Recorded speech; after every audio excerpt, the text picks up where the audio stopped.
Après la création, bien-aimé, Dieu a vu que tout ce qu'il avait créé était bon, très bon. Dieu créa l'homme à son image. Et le septième jour, bien-aimé, Dieu a créé un jour de repos afin que vous et moi, nous puissions avoir un jour où nous reposer et chercher Dieu de tout notre cœur. Après cette création, bien-aimé, le péché. Le péché entra dans le jardin d'Éden et apporta la souffrance, la haine, la désunion et tout ce que nous pouvons voir, bien-aimé, dans notre monde. Les meurtres, les kidnappings, les maladies, la souffrance, la famine, le péché les a tous amenés. Bien-aimé, nous avons la joie et l'espérance parce que Dieu, avant même la fondation du monde, Dieu a consenti à donner son Fils, car il est dit, car Dieu a tant aimé le monde qu'il a donné son Fils unique, afin que quiconque bien-aimé, peu importe qui vous êtes, vous puissiez avoir la vie éternelle dans le sang précieux de Jésus. Vous pouvez avoir une chance d'avoir la vie éternelle si vous croyez en Jésus-Christ. Bien-aimés, acceptons ce Jésus, ouvrons notre cœur parce qu'il nous a fait grâce. Nous étions tous errants comme des brebis, bien-aimés. Chacun suivait sa propre voie. Mais l'Éternel est prêt à nous rassembler si nous voulons rester sous ses ailes. C'est sur ces mots, bien-aimés, que je souhaite à chacun de vous, vous qui m'écoutez en ce moment, une cordiale bienvenue dans le programme de ce soir et une bonne participation.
Les mêmes qui sauvent pas grâce.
d'être obéi. Qui grand jour glorieux, ça va y Qui grand jour, ça va y Qui grand jour, ça va y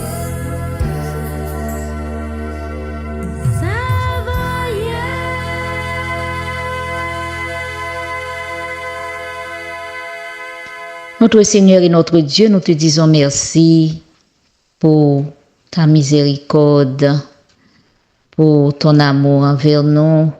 Merci pour l'œuvre missionnaire médicale que tu nous as donnée pour aider nous-mêmes et nos semblables. Père, pardonne nos péchés, guéris-nous Seigneur, au nom de Jésus. Amen. Bonjour, bonsoir, bien-aimés frères et sœurs. Aujourd'hui, nous allons vous donner une recette comment préparer votre solution normale de saline ou saline normale. Et c'est une recette qui va vous aider à sauvegarder de l'argent et cela aussi vous permettra d'avoir vous-même préparer la quantité nécessaire que vous en aurez besoin. Autre nom pour cette solution est juste de l'eau salée bouillie, ok? Ou sodium chloride ou chloride de sodium, solution du chloride de sodium, solution de chloride de sodium isotonique.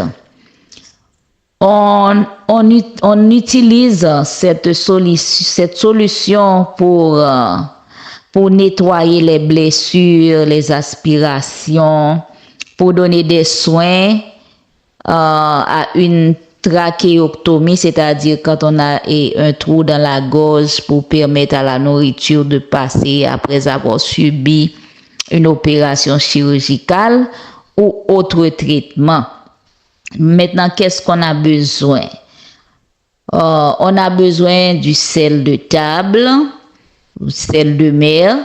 On a besoin d'une cuillerée à mesure, d'un bocal stérilisé avec couverture, d'une casserole aussi avec couverture, d'une tasse à mesurer et d'un réveil ou timer. Maintenant, les étapes à suivre. Vous, d'abord, lavez bien vos mains avec de l'eau tiède et du savon et les bien rincer et sécher. Assemblez tous vos matériels. Lavez la casserole et couverture avec du savon et de l'eau. Rincez bien avec de l'eau. Maintenant, pour faire un quart de cette solution ou 32 onces, mesurez 4 tasses d'eau et mettre dans la casserole. Ensuite, Ensuite, ajoutez 2 cuillerées à thé nivelées de sel dans l'eau. 2 cuillerées à thé nivelées de sel dans l'eau. Ensuite, couvrir la casserole et faire bouillir cette solution pour 15 minutes. Rassurez-vous que la casserole est bien recouverte pendant que l'eau bouille. Retirez du feu et laissez refroidir à température ambiante, toujours bien recouverte. Donc ensuite, on met cette solution dans un bocal stérile et bien fermé avec la couverture déjà stérilisée.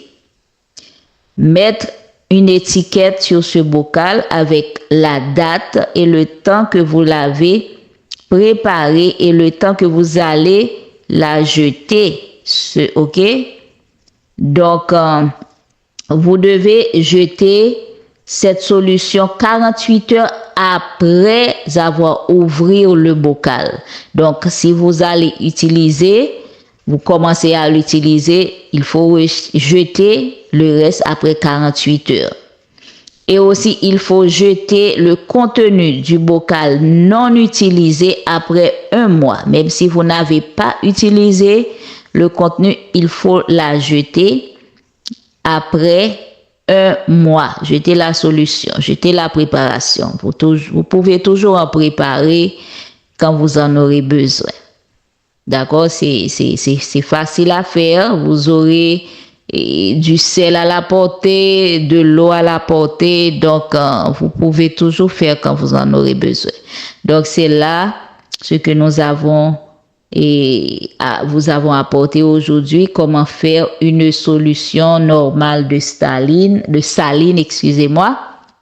Donc, que Dieu vous aide, que Dieu vous bénisse, parce que vous savez qu'il y aura un temps où nous ne pouvons pas, ou nous ne pourrons pas acheter à recours aux pharmacies et pour acheter ce que nous en avons besoin, de la bétadine, du pansement et autre chose. Donc, il faut noter ces choses parce que vous en aurez besoin. Que Dieu vous bénisse. À la prochaine. Ah mon bon Dieu, quand passe tout, quand à mon source, qui s'acquipe, les sorti loin, non que Jésus, et les papés, jamais fini. Il va l'ouvrir, belle portière là, et c'est 7 ans, m'a rentré, parce que Jésus versait son lit, pour sauver moi, dans péché.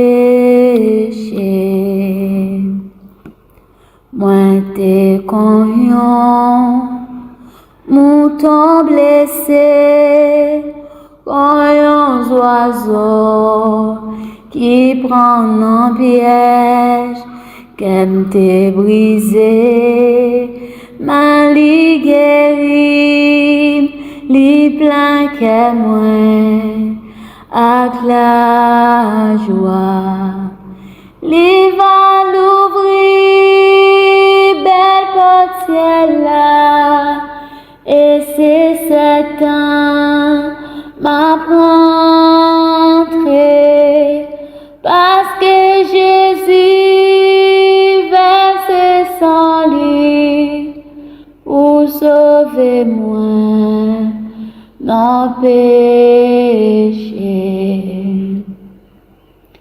Les voyages moins va terminer, oui m'a couché et m'a tendu, oui l'air vini, les va lever et la souhaiter, moi bienvenue.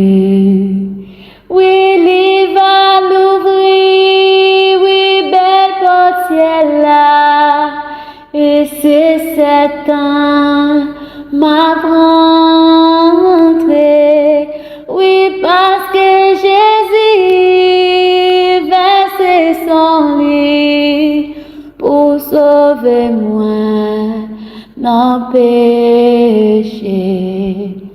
Il va l'ouvrir, belle portière là, et c'est 7 ans, m'a rentré.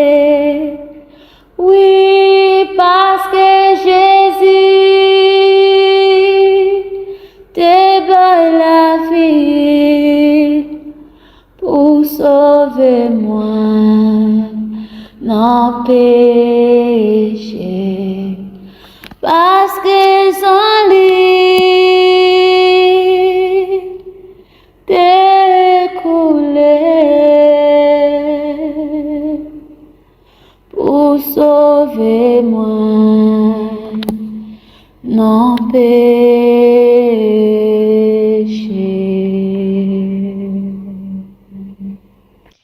Bien-aimés frères et sœurs, membres de la grande famille M3A, je vous salue dans le précieux nom de Jésus. Je bénis le nom du Seigneur qui, dans son amour infini, a permis que je sois parmi l'une de, encore une fois ce soir, de ceux qui doivent apporter le message en ces 21 jours de prière autour du thème Christ autrefois, Christ aujourd'hui. Bien-aimés frères et sœurs, je tiens aussi à remercier le staff du groupe M3A, missionnaire médical, et pour avoir pensé à nous pendant ces moments de prière, et c'est une bénédiction et je tiens à remercier le Seigneur et les membres, les staffs du groupe M3A, le staff du groupe M3A. Et bien-aimés frères et sœurs, sans plus tarder, nous allons prendre la position idéale pour la prière. Nous allons prendre la position idéale pour la prière. Père céleste en Jésus-Christ, nous te remercions pour ta grâce infinie. Je te prie de nous dépouiller de toute souillure et de nous accorder ton intelligence, ta sagesse, ta connaissance pour que nous puissions parler selon ta volonté. Oui, Père, accorde-nous ton Saint-Esprit en ce moment même parce que nous en avons grandement besoin. Et nous te demandons cette faveur au nom de Jésus-Christ. Amen. Amen. Bien-aimés frères et sœurs et chers jeunes, et je dois avouer que vous avez été l'objet de mes pensées et quiconque aussi me connaît, et c'est pertinemment que je ne pourrais jamais m'en passer et pour ne pas vous adresser personnellement en ces jours qui me sont donnés pour que je puisse être le porte-parole de notre Seigneur. Bref, en ce soir, je vous invite, chers jeunes, à vous procurer de votre Bible en ce moment. Nous allons lire quelques versets qui nous sont de très grande importance. Et je dois aussi vous faire part que les chapitres 1 Samuel du chapitre 1er, dans 1 Samuel, les chapitres 1 à 3, je vous encourage à les lire parce que c'est vraiment, vraiment important pour vous en tant que jeunes. Nous allons nous trouver dans 1 Samuel, chapitre 3, les versets 1, et c'est vraiment long. C'est vraiment long, c'est vraiment long. Ok. Les versets 1 à 14, 19 à 21. Le jeune Samuel était au service de l'Éternel devant Élie.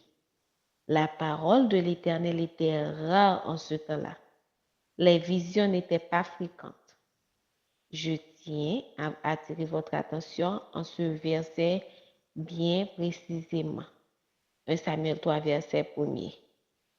Prenez, et si vous pouvez souligner, ce serait vraiment important. Alors l'Éternel, verset 4, alors l'Éternel appela Samuel. Il répondit, me voici. Et il courut vers Élie et dit, me voici car tu m'as appelé. Élie répondit, je n'ai point appelé, retourne te coucher. Et il alla se coucher. L'Éternel appela de nouveau Samuel. Et Samuel se leva, alla vers Élie et dit, me voici car tu m'as appelé. Élie répondit, je n'ai point appelé, mon fils. Retourne te coucher. Samuel ne connaissait pas encore l'Éternel, et la parole de l'Éternel ne lui avait pas encore été révélée. L'Éternel appela de nouveau Samuel pour la 3e fois, et Samuel se leva, alla vers Élie et dit, me voici, car tu m'as appelé. Élie comprit que c'était l'Éternel qui appelait l'enfant. verset 9. Et il dit à Samuel, va, couche-toi, et si l'on t'appelle, tu diras, parle, Éternel, car ton serviteur écoute. Et Samuel alla se coucher à sa place. L'Éternel vint et se présenta, et il appela comme les autres fois, Samuel, Samuel. Et Samuel répondit, parle, car ton serviteur écoute.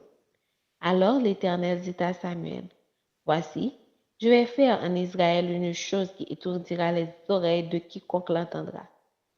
En ce jour-là, j'accomplirai sur Élie tout ce que j'ai prononcé contre sa maison.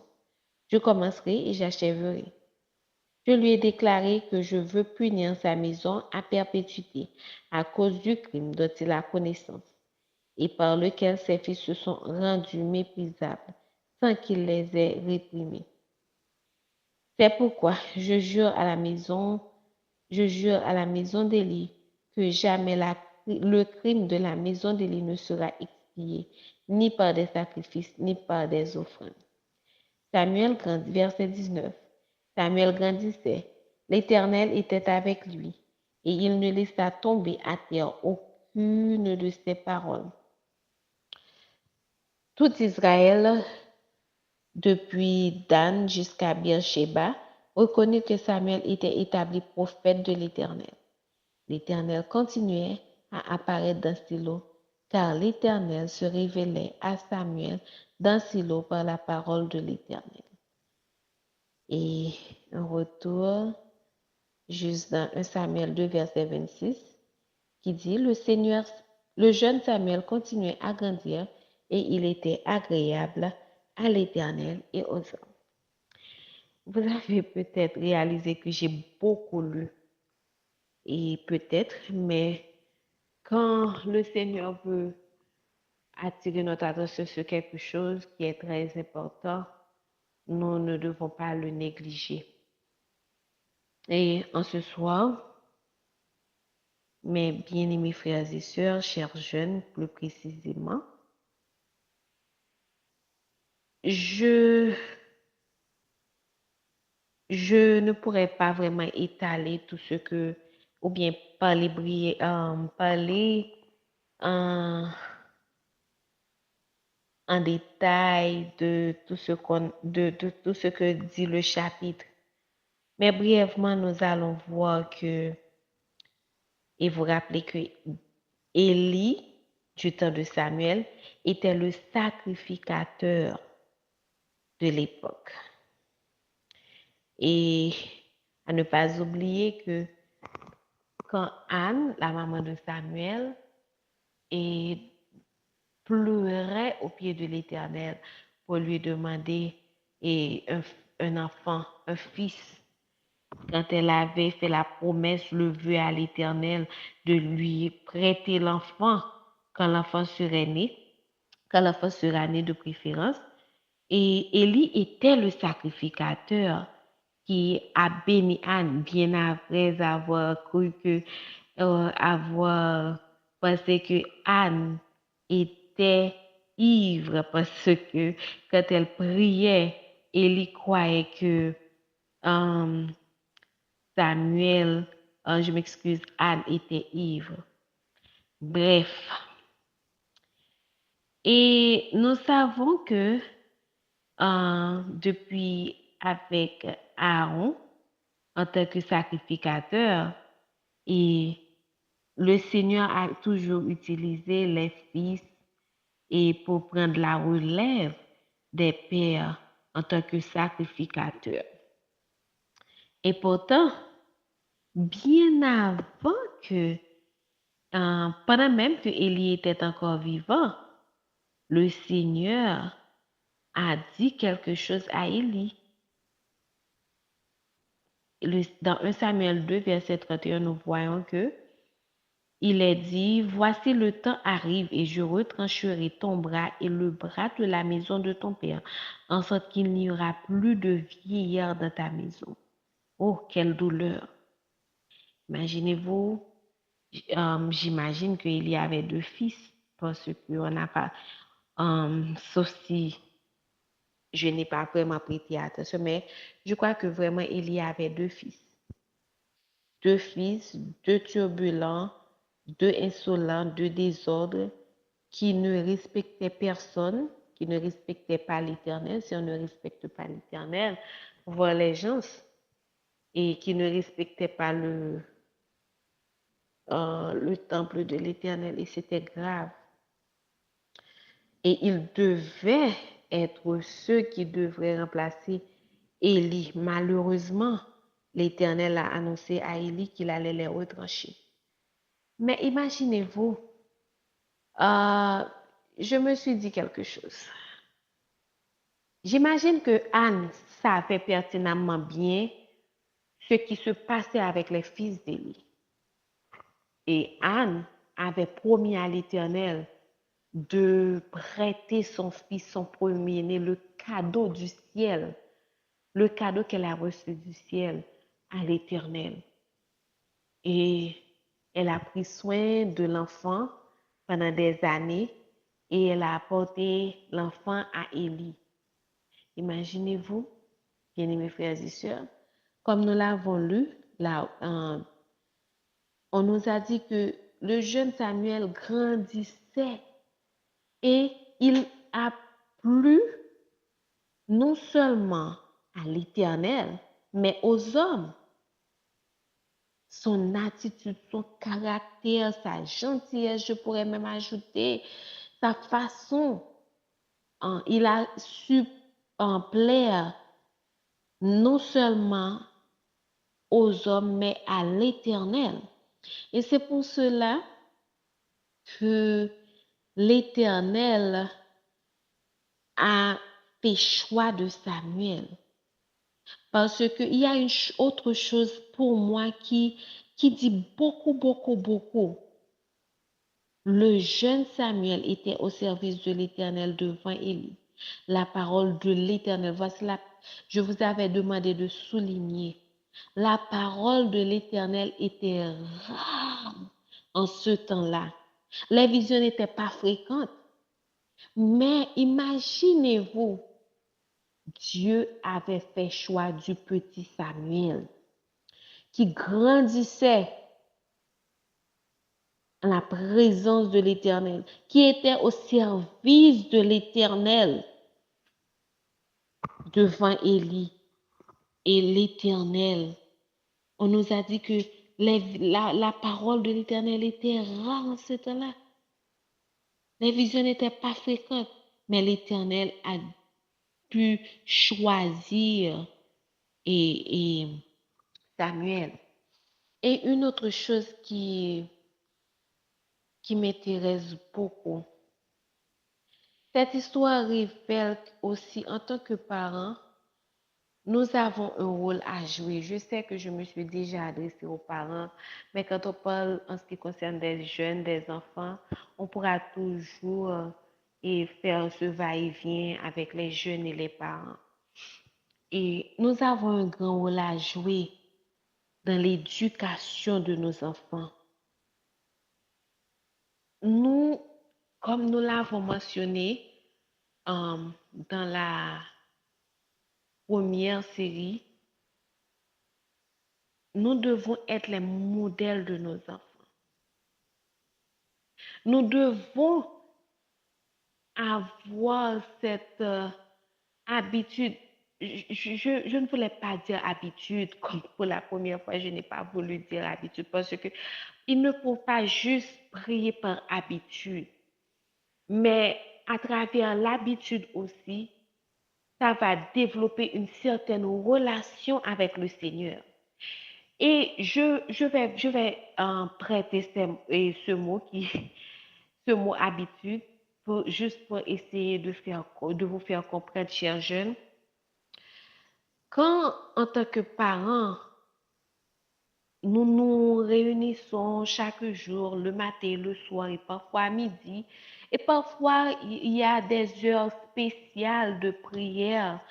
Et par exemple, chez moi, et parfois, nous nous réunissons chaque 3 heures de temps quand nous voulons nous consacrer beaucoup plus avec le Seigneur.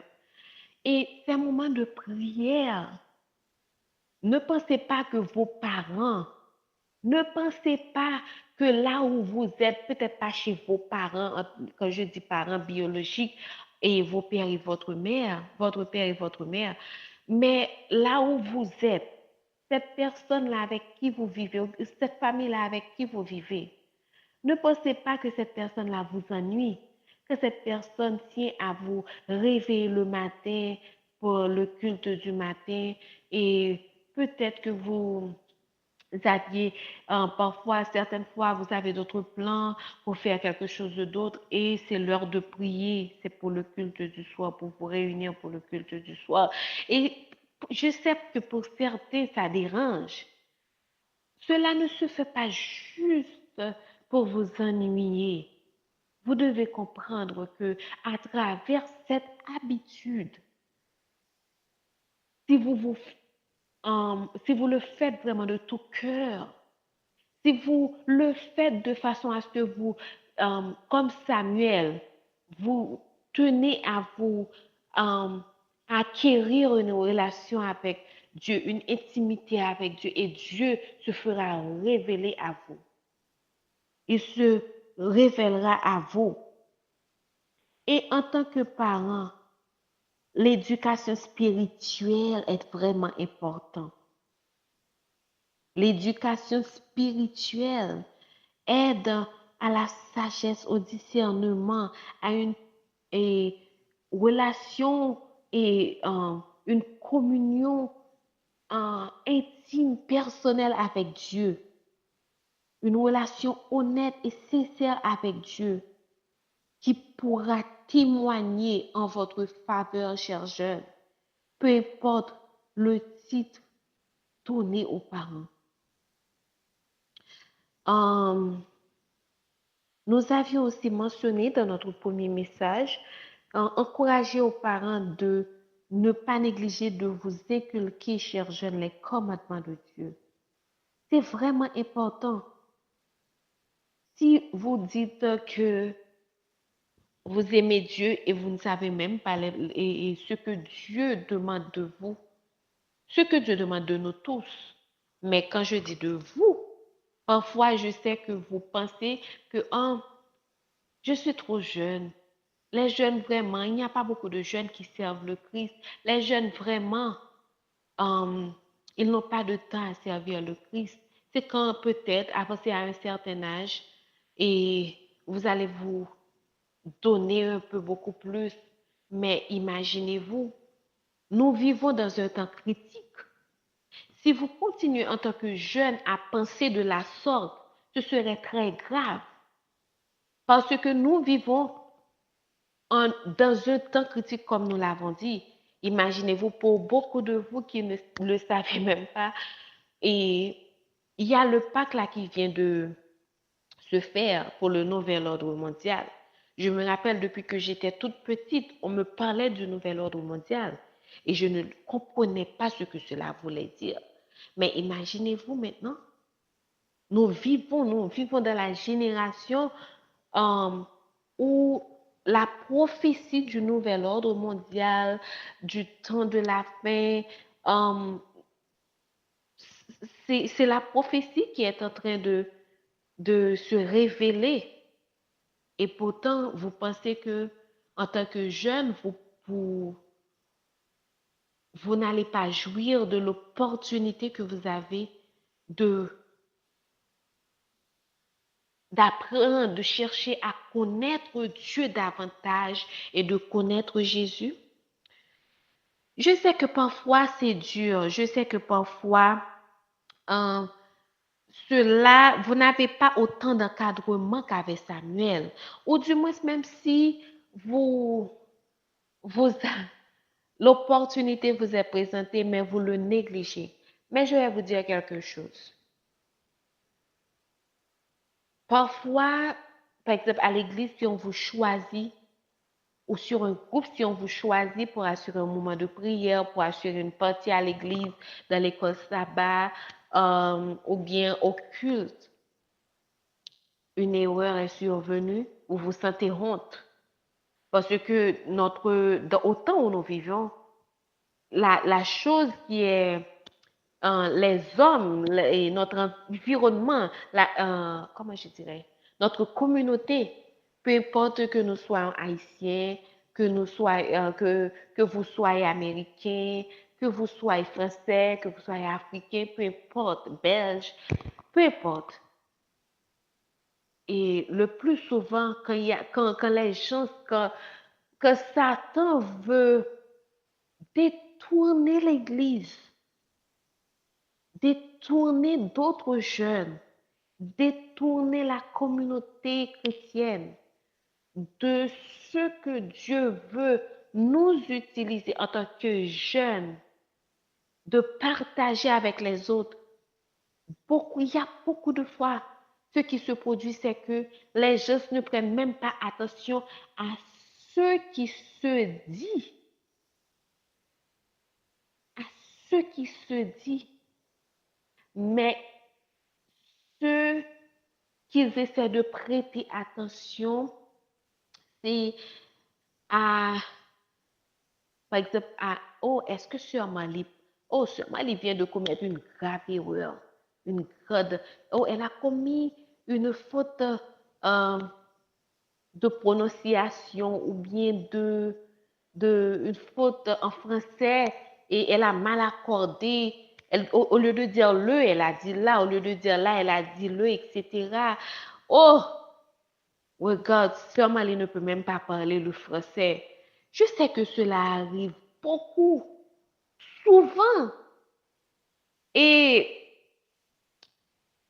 parfois, et je peux dire même dans ma communauté, si on va dans un, peut-être, ok, laisse-moi voir, peut-être dans une page, dans une plateforme et au réseau social, ou bien dans une zone, on va évangéliser. Parfois, si une personne parle avec un autre, souvent on voit que les gens ne prêtent pas attention vraiment. Les gens, ils arrivent même à rire, à avoir un esprit farouche à l'égard de cette personne-là qui est en train de sonner l'alerte, de crier, même si la personne ne crie pas. Quand je dis crier, ce n'est pas raisonner avec une voix énorme, comme si on criait très fort, comme si on élevait la voix. Mais c'est pour réveiller, alerter, motiver les gens à réaliser qu'il est temps. Qu'il est temps de ne plus dormir, qu'il est temps de se réveiller, qu'il est temps d'accepter Jésus comme étant son sauveur personnel, qu'il est temps de se repentir, qu'il est temps de se convertir. Ils ne prêtent pas attention à cela. Je comprends, je sais, parce que c'est quelque chose, c'est une distraction que je pourrais dire que le diable utilise juste pour nous rabaisser, non seulement nous, pour que nous puissions, en tant que jeunes, ne pas continuer à faire notre travail avec vigueur, avec fougue, comme nous devons continuer à le faire avec persévérance, mais aussi aux autres qui nous reçoivent avec un esprit de farouche pour qu'ils soient distraits et ne comprennent pas l'alerte que nous essayons de passer, le message que nous essayons de donner.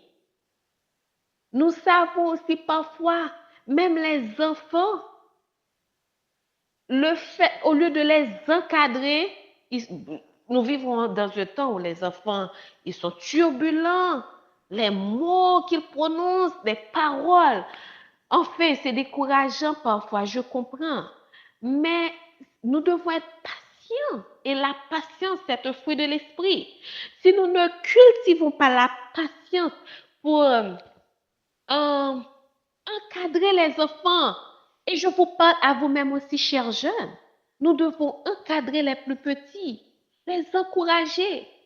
Si par exemple, il y a quelque chose que nous pouvons faire, Dieu nous a fait faveur d'un don et nous voyons qu'il y a peut-être quelqu'un d'autre que Dieu a fait faveur de ce même don. Il faut les encadrer. Il ne faut pas les négliger. Il ne faut pas les pousser à faire quelque chose de mal, de mauvais, pour déplaire, pour ne pas plaire à Dieu. Mais tout au contraire, il faut les encourager à suivre Jésus. Parce que le temps est vraiment critique. Si Samuel, de la maison d'Élie, suivait les mêmes pas des deux fils d'Élie, vous pensez que après, bien-aimés frères et sœurs, chers jeunes, Dieu allait considérer Samuel et même arriver à lui donner 3 grands postes? 3 grands postes. Samuel était juge, il était prophète. Et il y avait quelque chose d'autre, je ne m'en souviens pas, je vous le dirai peut-être après. Samuel n'allait pas jouir de ses postes s'il ne faisait pas la volonté de l'Éternel, s'il avait dû laisser le mauvais courant d'eau sale l'emporter, qui emportait les fils d'Élie. Et à dire vrai, Élie, et je ne pense pas qu'Élie n'avait pas inculqué les commandements de Dieu ou bien n'avait pas donné une bonne discipline, pas discipline, je ne veux pas dire discipline parce que c'est à cause d'une manque de discipline que ces enfants-là sont arrivés à perdre leur vie. Élie n'était pas assez strict. Et c'est pour cela, en tant que parents, nous devons réprimander nos enfants. Nous ne devons pas les laisser faire. Chers parents, nous ne devons pas les laisser faire comme bon exemple.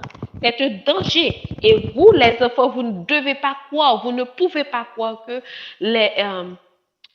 vos parents, juste parce que même si vous êtes âgés de 18 ans et plus, vos parents doivent vous laisser faire. Non, du tout pas. Ils peuvent encore vous conseiller, vous exhorter et vers le droit chemin. Et comme je vous le disais, si toutefois et Samuel n'avait pas suivi les exhortations, bien je dirais, les principes que sa mère lui avait donnés, je suis convaincue que ces 3 grands postes en tant que juge, prophète et prêtre, Dieu n'allait pas accorder ces postes-là à Samuel. Et comme nous l'avons lu aussi, au temps où il n'y avait personne, Dieu n'utilisait personne pour les visions. La parole de Dieu était rare, les visions n'étaient pas fréquentes. Dieu a su utiliser Samuel. Qu'en est-il pour vous qui vivez en ce temps-là maintenant? Pour nous, parce que je suis jeune aussi, je suis encore dans le chiffre 3, par la grâce de Dieu. Et c'est une faveur. Mais je vous parle peut-être jeune qui est encore au chiffre 3, qui est au chiffre 4, ou du moins chiffre 2, chiffre 1. Et même à vous, petits-enfants, vous devez être obéissants. Vous devez écouter vos parents. Écoutez les conseils que vous donnent vos aînés. Vous devez être obéissants. Vous ne devez pas être des rebelles. Rapidement, parce que le temps nous fait la guerre, et je vais vous lire ce que Dieu a inspiré à notre bien-aimée sœur White, The Bible Commentaries. Je vais vous lire la traduction française.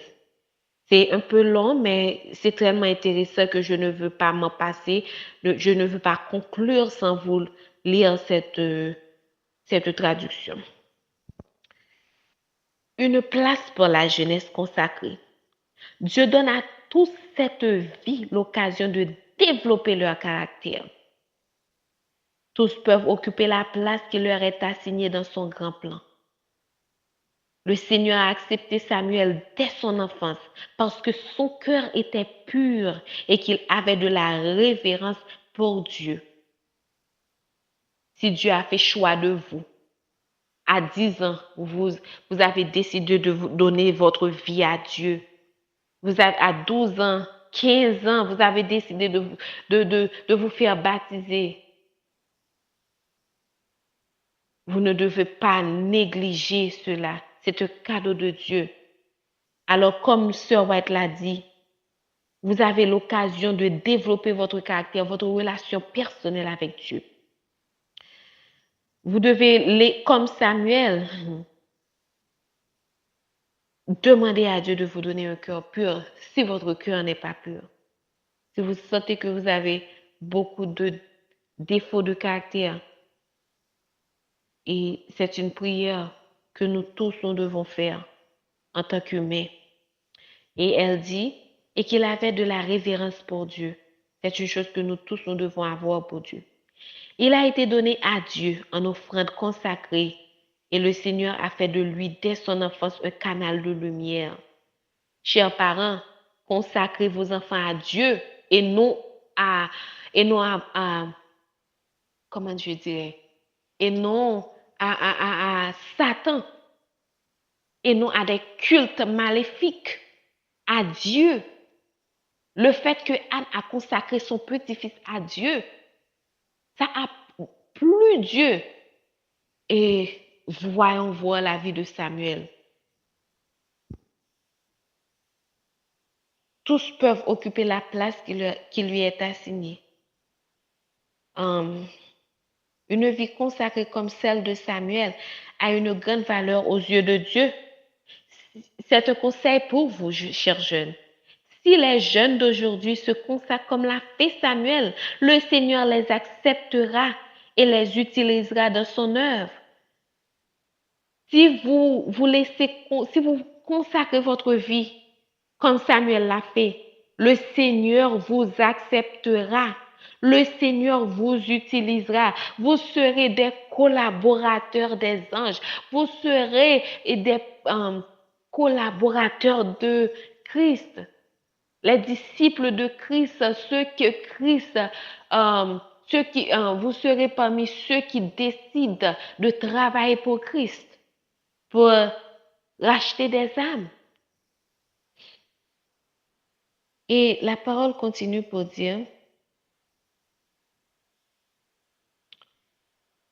une vie consacrée comme celle de Samuel a une grande valeur aux yeux de Dieu. Si les jeunes d'aujourd'hui se consacrent comme l'a fait Samuel, le Seigneur les acceptera et les utilisera dans son œuvre. De leur vie, ils pourront peut-être dire avec le psalmiste, « Ô Dieu, tu m'as enseigné dès ma jeunesse et jusqu'à présent, j'ai raconté tes merveilles. » Samuel est envoyé à l'âge de 12 ans. À l'âge de 12 ans seulement, le fils d'Anne reçoit sa mission spéciale du Très-Haut. Dieu peut passer à côté des adultes et utiliser les enfants. Dieu travaillera avec les enfants et les jeunes qui se donnent à lui. Et les jeunes qui se donnent à lui. Samuel a été éduqué pour le Seigneur dans sa jeunesse et Dieu est passé à côté d'Élie aux cheveux blancs et a conservé et a conversé, avec l'enfant Samuel. Le Seigneur passera à côté des pères qui négligent la vie de famille. Par cela, nous voyons que le Seigneur passera à côté des pères âgés et expérimentés liés à son œuvre, s'ils négligent leurs devoirs dans leur vie de famille. L'œuvre minutieuse de Dieu est contraste avec l'insouciance d'Élie. Élie croyait en Dieu et en sa parole, mais il ne commanda pas, comme Abraham, à ses enfants et à sa maison après lui. Écoutons ce que Dieu dit à propos de la négligence d'Élie. Voici, je vais faire en Israël une chose qui étourdira les oreilles de quiconque l'entendra. Le Seigneur avait longtemps supporté Élie. Il avait été averti et instruit. Mais comme les parents d'aujourd'hui, ils n'avaient pas, comme les parents d'aujourd'hui, vous entendez, chers parents, moi aussi je suis inclus. Comme les parents d'aujourd'hui, ils n'avaient pas tenu compte de l'avertissement. Mais lorsque le Seigneur s'est saisi de l'affaire, il n'a pas cessé jusqu'à ce qu'il ait fait un travail complet. Samuel saisit à deux mains. C'est pour vous, chers enfants, chers jeunes, chers enfants. Samuel était maintenant investi par le Dieu d'Israël de la triple fonction de juge, de prophète et de prêtre, plaçant une main dans la main du Christ. Une main dans la main du Christ et prenant de l'autre le gouvernail de la nation. Il le tient avec une telle sagesse et une telle fermeté qu'il préserve Israël de la destruction. Vous voyez ça? Quand nous, en tant que parents, nous prenons de bonnes décisions, nous sommes fermes, notre famille ne va pas en déclin. Nos enfants, malgré qu'ils pourront se séparer de nous au moment de la persécution, même si Dieu nous envoie nous reposer, soyons sûrs que si nous inculquons de la parole de Dieu à nos enfants, si nous ne négligeons pas de former nos enfants, donner une éducation chrétienne à nos enfants, et aussi vous, chers jeunes, si vous ne négligez pas de recevoir l'éducation chrétienne, la maison sera bénie. Où que vous soyez, vous serez comme les 3 jeunes Hébreux, vous serez comme Daniel, vous serez comme Samuel, vous serez comme Moïse, vous serez des ouvriers de Dieu, vous serez comme David. Chers jeunes, nous ne devons pas négliger ces beaux conseils, je m'excuse, donnés par Sœur White, donnés par Dieu, je dirais de préférence, sous les plumes de Sœur White.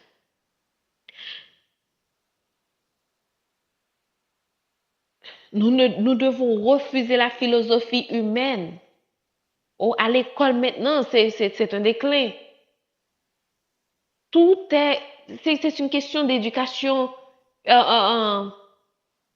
d'éducation presque satanique.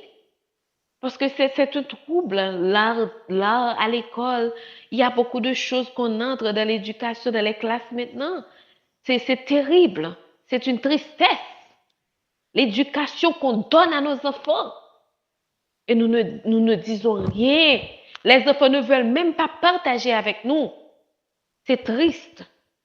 Chers jeunes, à l'instar de Samuel, vous devez être agréables pour les hommes et pour Dieu.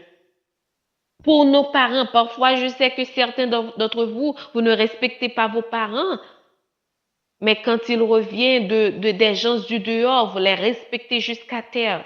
C'est pas sage, parce que la parole de Dieu, les commandements de Dieu nous dit, honore ton père et ta mère, afin que tes jours se prolongent dans le pays que l'Éternel ton Dieu te donne. Jeunes et enfants, comme je viens de vous le dire, honorez-vous vos pères et vos mères. Êtes-vous obéissants à ce qu'ils vous disent ou ignorez-vous les commandements de Dieu? Je m'excuse. Pour vous qui êtes baptisés, chers jeunes, prêchez-vous l'évangile chez vous. Quand je dis chez vous, et avec vos petits et frères, vos petites sœurs, votre petit cousin, vos petites cousines ou bien votre petit voisin, prêchez-vous l'évangile?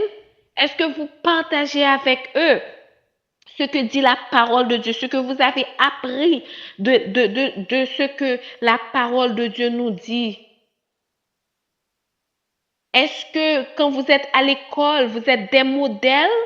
On peut voir en vous des ouvriers de Dieu, des disciples de Dieu?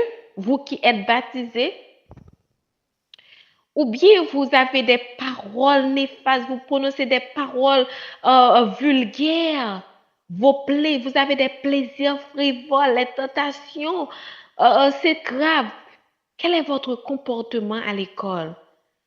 Et même en tant que baptisé, est-ce que vous souillez les autres comme des oranges pourries qui au lieu de faire le travail d'évangélisation, au lieu que votre vie témoigne que vous êtes des enfants choisis de Dieu, des enfants consacrés à Dieu, mais vous témoignez autrement, vous avez un caractère néfaste. Chers enfants, chers jeunes, Jésus-Christ nous a laissé tant de promesses à travers la Bible. Nous sommes remplis d'enseignements. Jésus nous dit à tous qui voulons le suivre, le connaître et le servir. Si nous demandons au Père l'Esprit Saint, il nous le donnera. Et quoi que nous demandions, au nom de Jésus, nous le recevons. C'est pour nous tous, petits et grands, pas seulement pour les adultes, pas seulement pour nos parents, mais pour tous, pas seulement pour les pasteurs, les anciens de l'Église, pas seulement pour les évangélistes, les prédicateurs. Cette promesse est pour nous toutes. Là, vous savez aussi cette histoire. Le temps me fait la guerre, je ne peux même pas vous le rappeler, vous le lire, je dirais. La parole de Jésus, quand on a amené les enfants à Jésus, il a dit, laissez venir à moi les petits enfants. Parce que quiconque qui se comporte comme eux, ils seront les bienvenus dans le royaume des cieux. Tous ceux qui ne sont pas rebelles, mais maintenant de nos jours, nous voyons que beaucoup de jeunes, ils sont des rebelles. Ils n'obéissent du tout pas. Qui êtes-vous aujourd'hui? Qui sommes-nous? Sommes-nous prêts à nous disposer de jouir, à vivre et jouir les promesses de Dieu? En ce temps où l'immoralité domine et vous voyez le taux de divorce qui augmente, l'immoralité partout.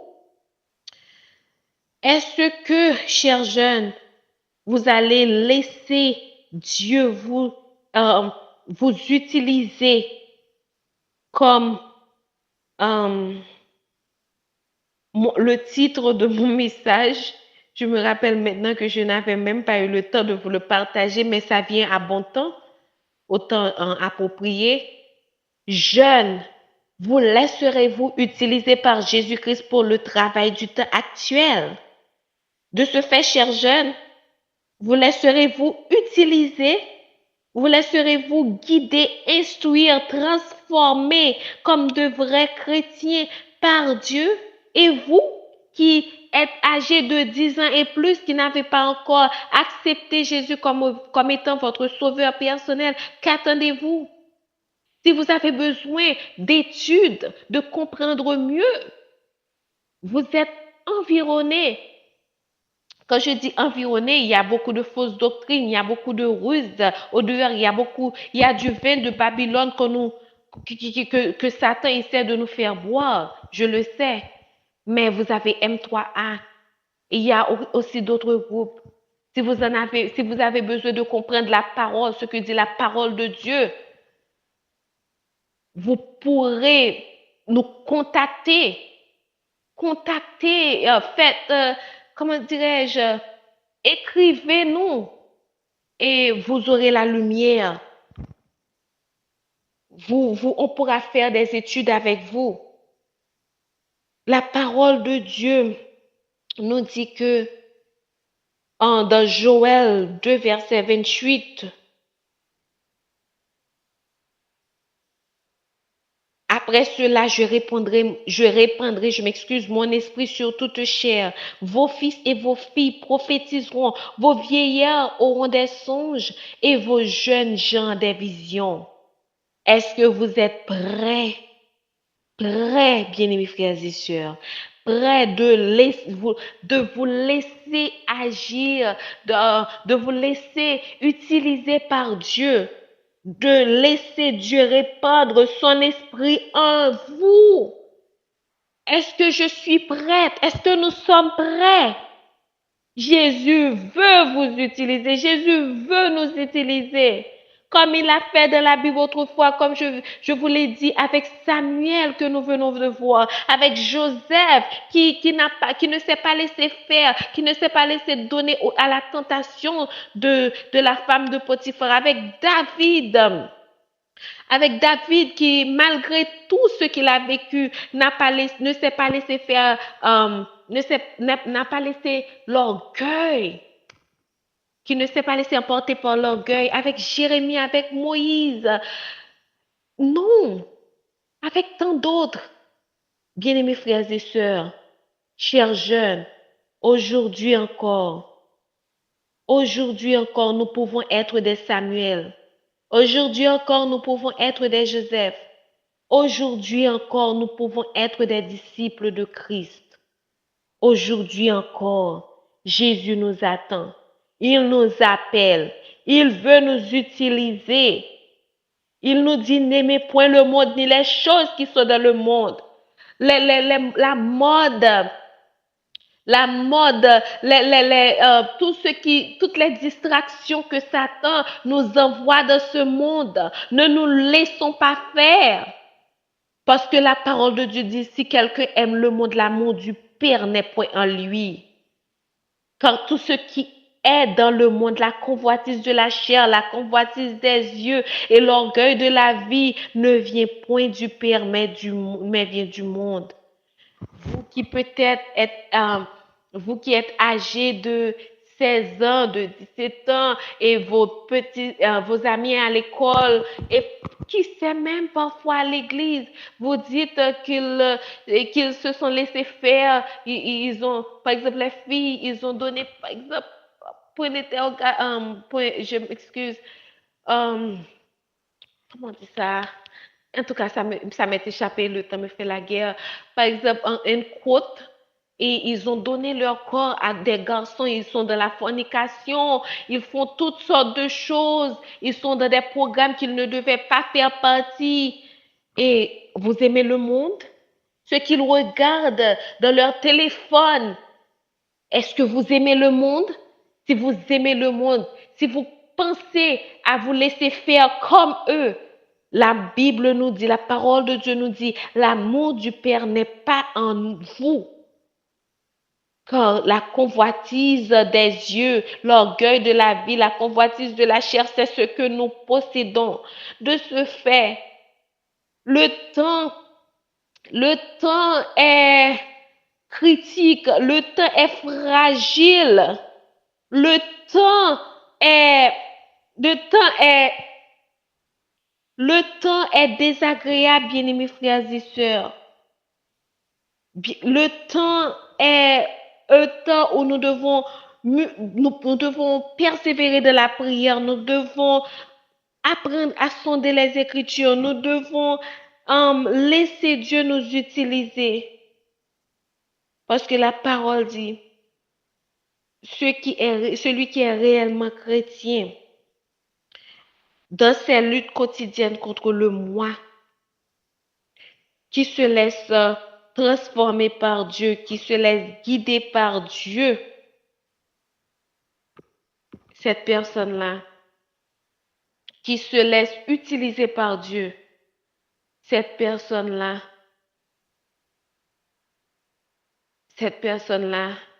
aura la force de persévérer jusqu'à la fin. Oh, je pourrais continuer à parler parce que quiconque me connaît et sait que je prends beaucoup du temps à conseiller les jeunes parfois et sur notre plateforme, etc. Et j'aime à le faire. Parfois, le temps ne me permet pas de le faire aussi souvent que je devrais le faire, mais j'aime à faire cela. Parce que j'ai 2 frères qui sont 2 jeunes aussi. J'ai des cousins, des cousines, etc. Et j'ai ma petite fille aussi. Ce que je vois autour de moi, ça me fait la peine. Et autant que je ne souhaiterais pas que ça se passe chez moi, quand je dis chez moi, au sein de ma famille, de la vie de mes frères qui m'attristent parfois, etc. De la vie de ceux qui m'entourent, les voisins, etc. La jeunesse de la rue, etc. La jeunesse sur les réseaux sociaux. Ça m'attriste beaucoup. Mais la chose que je veux encore vous rappeler en ce soir pour terminer, Dieu nous aime tous, mais Dieu vous aime. Il veut vous utiliser, chers jeunes. Il veut vous utiliser. Il veut que vous soyez des collaborateurs des anges. Il veut que vous soyez son porte-parole. Dieu vous aime. Êtes-vous prêt à être son instrument en ce temps de tristesse, en ce temps de déclin, en ce temps où tout est noir, en ce temps, chers jeunes, où l'immoralité fait son chemin? Pensez-y. Que voulez-vous? Que décidez-vous aujourd'hui? Être l'instrument de Dieu ou être un agent du diable? Que le Seigneur vous bénisse. Ce soir encore, Dieu a été avec nous tout au long de ce programme. J'espère que vous étiez tous bénis à travers les paroles que vous venez d'écouter. C'est pas fini. Nous continuons encore demain soir avec un programme pareil. Bonne soirée. Nous vous attendons tous. Demain, si Dieu veut, à pareille heure. Que Dieu vous bénisse.